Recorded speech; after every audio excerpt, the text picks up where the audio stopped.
ನಮಸ್ಕಾರ friends, Ambi tech ಚಾನಲ್ಗೆ ನಿಮಗೆಲ್ಲರಿಗೂ ಸ್ವಾಗತ. ಫ್ರೆಂಡ್ಸ್, ನಾನು ನಿನ್ನೆ ನಿಮಗೆ ವಿಡಿಯೋನಲ್ಲಿ ಸಂಪೂರ್ಣವಾಗಿ ಮಾಹಿತಿಯನ್ನು ತಿಳಿಸ್ಕೊಟ್ಟಿದ್ದೆ. ಯಾವುದಂದರೆ ಯಾವ ಗ್ಯಾರಂಟಿ ಯೋಜನೆಗಳನ್ನ ಬಂದ್ ಮಾಡ್ಬೋದು ಮತ್ತು ಯಾವ ಗ್ಯಾರಂಟಿ ಯೋಜನೆಗಳನ್ನು ಪ್ರಾರಂಭದಲ್ಲಿ ಇಡ್ತಾರಂತ.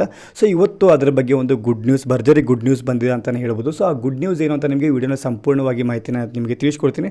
ಸೊ ಗುಡ್ ನ್ಯೂಸ್ ಜೊತೆಗೆ ಒಂದು ಕಂಡೀಷನ್ಸ್ ಕೂಡ ಇದೆ. ಸೊ ಆ ಕಂಡೀಷನ್ಸ್ ಯಾವ ರೀತಿ ಇರುತ್ತೆ, ಈ ಕಂಡೀಷನ್ಸ್ ಕೇವಲ ಗೃಹಲಕ್ಷ್ಮಿ ಯೋಜನೆಗೆ ಮಾತ್ರ ಆಗಿರುತ್ತೆ. ಸೊ ಈ ಕಂಡೀಷನ್ಸ್ ಏನು, ಇದರ ಬಗ್ಗೆ ಎಲ್ಲ ಸಂಪೂರ್ಣ ಮಾಹಿತಿನ ನಿಮಗೆ ತಿಳಿಸ್ಕೊಡ್ತೀನಿ. ಸೊ ಅದಕ್ಕೋಸ್ಕರ ನೀವು ಮಾಡಬೇಕಾದ್ರೆ ಏನಂದರೆ, ಮೊದಲನೇದಾಗಿ ನೀವು ವಿಡಿಯೋನ ಸ್ಕಿಪ್ ಮಾಡದೆ ಕೊನೆವರೆಗೂ ನೋಡಬೇಕು. ಸೊ ನೀವು ಕೊನೆವರೆಗೂ ನೋಡಿದೆ ಆದರೆ ನಿಮಗೆ ಯಾವುದೇ ಕನ್ಫ್ಯೂಷನ್ಸ್ ಇರೋದಿಲ್ಲ, ನಿಮಗೆ ಸಂಪೂರ್ಣವಾಗಿ ಮಾಹಿತಿ ನಿಮಗೆ ಅರ್ಥ ಆಗುತ್ತೆ ಫ್ರೆಂಡ್ಸ್. ಸೊ ಅದಕ್ಕೋಸ್ಕರ ನೀವು ವಿಡಿಯೋನ ಪೂರ್ತಿಯಾಗಿ ಕಂಪ್ಲೀಟಾಗಿ ನೋಡೋದಕ್ಕೆ ಟ್ರೈ ಮಾಡಿ.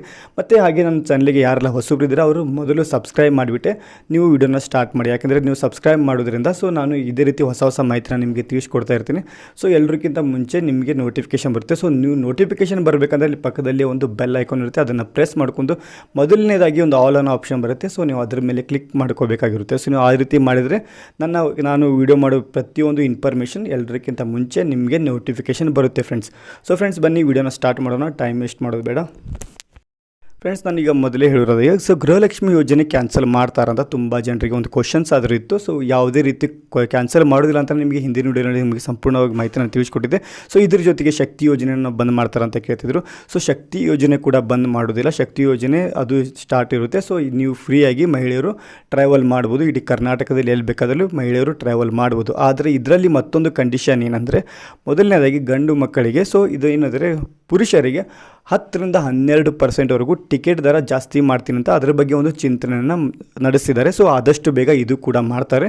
ಸೊ 10-12% ಬಸ್ ರೇಟ್ ಏನಿದೆ, ಬಸ್ ಟಿಕೆಟ್ ದರ ಏನಿದೆ ಅದನ್ನು ಹೆಚ್ಚಳ ಮಾಡುವುದು ಸಾಧ್ಯತೆ ಇದೆ.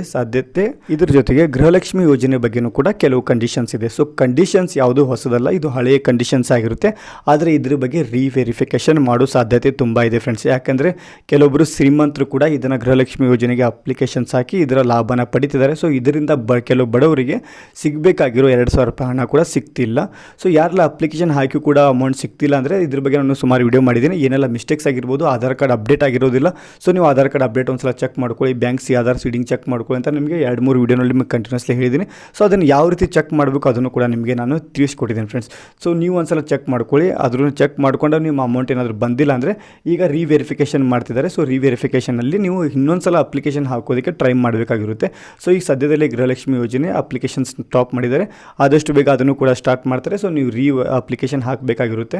ಸೊ ಅಪ್ಲಿಕೇಶನ್ ಹಾಕಿದಾಗ ನಿಮ್ಮದು ಮತ್ತೆ ನೀವು ಅಮೌಂಟ್ ಬರೋದಕ್ಕೆ ಸ್ಟಾರ್ಟ್ ಆಗುತ್ತೆ ಫ್ರೆಂಡ್ಸ್.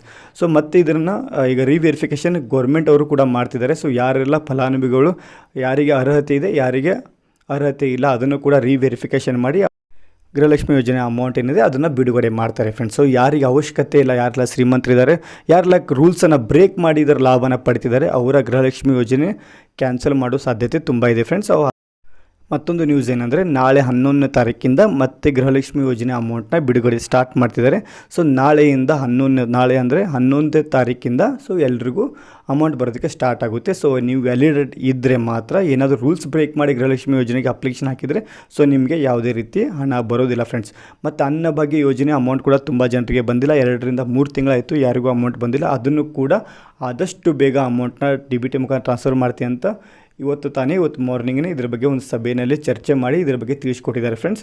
ಸೊ ಫ್ರೆಂಡ್ಸ್, ಇವತ್ತಿನ ಮಾಹಿತಿ ಇಷ್ಟ ಆಗಿತ್ತು. ಈ ಮಾಹಿತಿ ಹೇಳೋಕ್ಕೋಸ್ಕರ ನಾನು ವಿಡಿಯೋನ ಮಾಡಿದೆ. ಮತ್ತೇನಾದರೂ ಹೊಸ ಮಾಹಿತಿ ಬೇಕಾಗಿದ್ದರೆ ನೀವು ನಮಗೆ ಕಮೆಂಟ್ ಮಾಡಿ ತಿಳಿಸ್ಬೋದು. ಸೊ ನೀವೇನಾದರೂ ಕಮೆಂಟ್ ಮಾಡಿ ತಿಳಿಸಿದಾದರೆ ನೆಕ್ಸ್ಟ್ ವಿಡಿಯೋ ನಮ್ಮದು ಅದೇ ರಿಲೇಟೆಡ್ ಆಗಿರುತ್ತೆ. ಸೊ ಅದಕ್ಕೋಸ್ಕರ ನೀವು ಕಮೆಂಟ್ ಮಾಡೋದನ್ನು ಮಾತ್ರ ಮರಿಬೇಡಿ. ಸೊ ಫ್ರೆಂಡ್ಸ್, ಸಿಗೋಣ ನೆಕ್ಸ್ಟ್ ವಿಡಿಯೋನಲ್ಲಿ ಹೊಸ ಇನ್ಫಾರ್ಮೇಷನ್ ಜೊತೆಗೆ. ಅಲ್ಲಿವರೆಗೂ ಜೈ ಹಿಂದ್, ಜೈ ಕರ್ನಾಟಕ.